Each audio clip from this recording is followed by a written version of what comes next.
Let's look at the clips from a little ringside POV.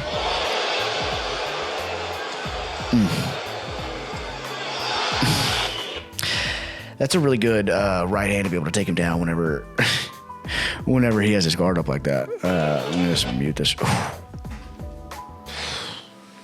My Lord. Again, a lot of people consider Barrios to be one of the, if not the weakest holders of a belt at this division, in this division, I should say. It was smart. Speaking of smart selections of opponents, it was smart by Ryan to find himself here and to take this opportunity. And now he finds himself as a world title holder. However he got here, I think that he is on that level. The Rolly fight, I think, was just a really, really weird one. I really don't think that was what is the word that I'm looking for? I don't think that is a great show of what Ryan Garcia is capable of, even on half of his best day. I'm not really sure what happened with that Rolly fight. You had a lot of weird stuff with that card in general, as far as inactivity and bad fights that happened, including Devin Haney setting the record for least punches thrown in a title fight for that many rounds, and etc. It was historically inactive, is the point, not just the Ryan and Rolly fight, although he did get caught with a left hook, which he has gotten caught with several times.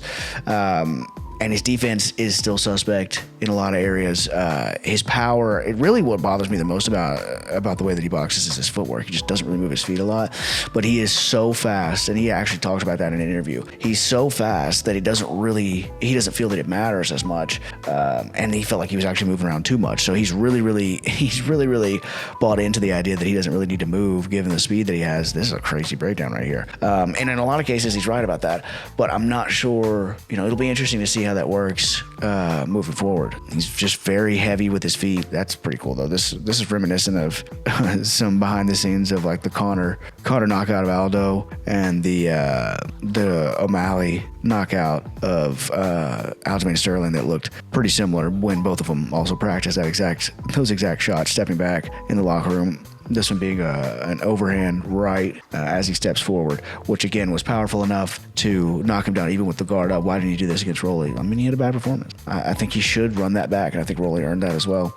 to have that fight ran back. But Ryan ultimately wins 12 out of 12 rounds, essentially. Dominated the fight, although again against a inferior opponent, perhaps, but he did what he was supposed to do. It's like in football, we say you should dominate the teams that you're supposed to dominate and be competitive with everybody else. He wasn't super competitive with Rolly. I thought he did okay against Tank. Tank fans love to talk about the fact that he beat him, but he looked like a ghost whenever he fought him. I'm not going to go through that today. And at the moment, Tank is irrelevant because he's going to be boxing people in prison.